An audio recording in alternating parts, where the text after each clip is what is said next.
Hey there! I am so happy you joined me for episode 1. So, welcome back to Plugged In Culture, Technology, and Me. This is my digital learning portfolio. So, in this episode starts with a deep dive into the AI versus reality project that I created with some peers of mine for this class. I was fascinated doing this project, and honestly, it made me a little uneasy about how AI is now able to generate things like art, music, writing, and more.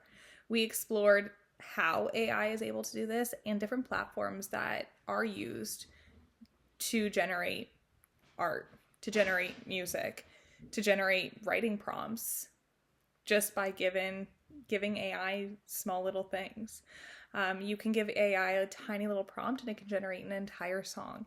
You can give AI 2 words and it can generate multiple art, pictures, images, really nice pieces of art for you. You can tell AI to write you an essay about pigs flying in space and it sounds legit. This was really fascinating for me, but yes, it did make me feel uneasy. So it was interesting to learn these systems, they don't start from scratch. They're trained on massive, massive data sets of human created content. So then the question becomes, who actually owns what AI creates? If you're giving the AI prompts, do you then own it? Or because it's being pulled from all of these different sources and these different human created content, do all of these other people own it? Does the sources own it? So that becomes the question. Is it the coder? Is it the algorithm? The ethical line, this ethical line, it started to become even blurrier throughout this project when I started diving into deepfakes. So if you go on to Google or YouTube and you search up deepfake videos of celebrities, you will see tons pop up. Just take a peek at one. So these videos and images are created using AI to mimic people's faces and voices, often without their knowledge or consent. And I don't know if that sits right with any of you, but that definitely doesn't sit right with me. They can be funny, but they're also very deeply problematic, especially when they are used for harm or misinformation. One quote that I reflected on while working on this part of that assignment was, if someone can take your face and can take your voice and make you say anything, do you still own your identity? Think about that for a moment. I'm going to repeat it. If somebody can take your face, and if somebody can take your voice, and if somebody can make you say anything, do you still own your identity? That hit me very hard. And watching these deepfake videos and thinking about that, it's scary. I'm not going to lie, it's very scary. So, that being said, these deepfake videos use AI to manipulate video or audio, and it makes it appear as though someone said or did something that they never actually did, to the point where photos went viral of people doing certain things, wearing certain things. Videos went viral that these celebrities had no idea even existed. While these tools are often used for comedy or satire, they raise serious ethical concerns, especially when they involve real people without their consent. Key concerns: consent and privacy. Using someone's image or voice without permission is a violation of their privacy. Misinformation is being spread. So these deepfake videos, these deepfake images can spread false narratives, mislead viewers, and damage reputations. And identity theft. They blur the lines between fact and fiction, putting personal and public identities at risk. If we can't trust what we see or what we hear, which we say all the time, don't trust what you see on the internet. You can't just believe that because you have seen it on the internet. But often we do anyway. Like, how many of you are guilty of just seeing and believing? Because that's always been the thing. If I see it, I believe it, right? But if we can't trust what we see or what we hear, how do we protect the truth? So we continued on with our project, and we came to the algorithm section. And this is where things got really complicated. We also talked about this as a group, and one major idea was that AI systems often reflect majority discourse, not necessarily verified truth.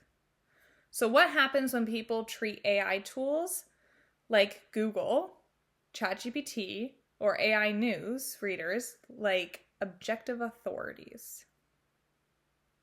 So here's a quote to reflect on for a second. This is a quote from our readings that we did in this course, week 1.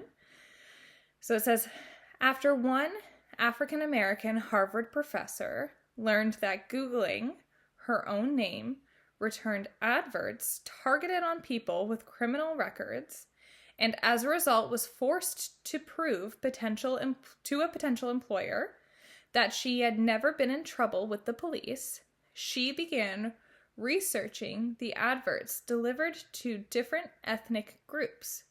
She discovered that searches for Black-sounding names were disproportionately likely to be linked to adverts containing the word arrest. For example, have you ever been arrested? Than those with white-sounding names. So this ties into why many AI outputs unintentionally reinforce misinformation stereotypes and harmful narratives. If a story is told enough times, even if it's false, AI might elevate it as a fact.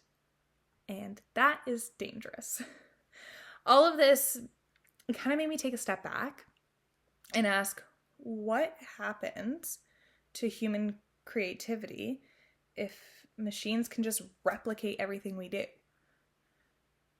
We're starting to see AI replace not just productivity tasks, but emotional tasks. Like for example, in my project, I asked a ChatGPT to write me a breakup letter. That's supposed to be a human, emotional connection task that somebody performs, but I bet you there's people out there, and like, no offense to anybody, that are doing that sort of thing.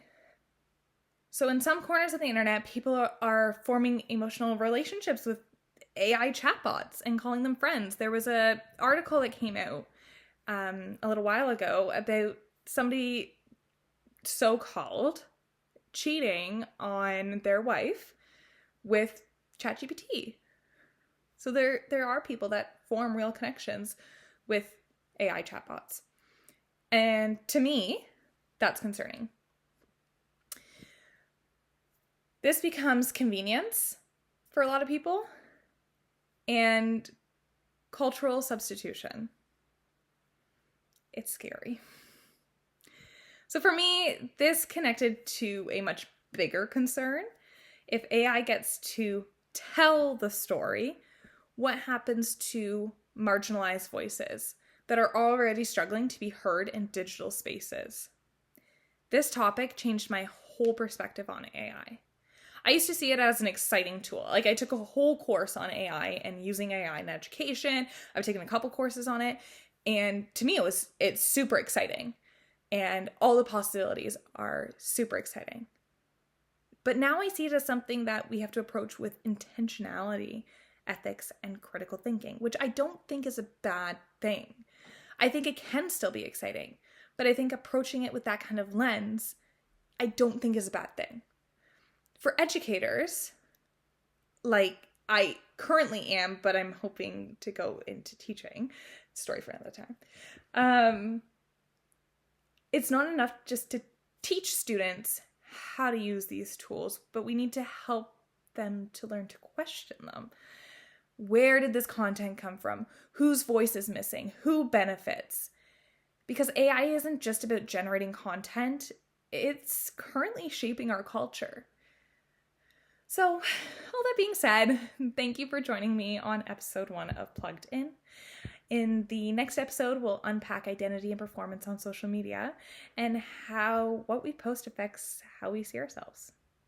Talk soon. Head over and connect with me and dive deeper into this topic a little bit. Chat soon.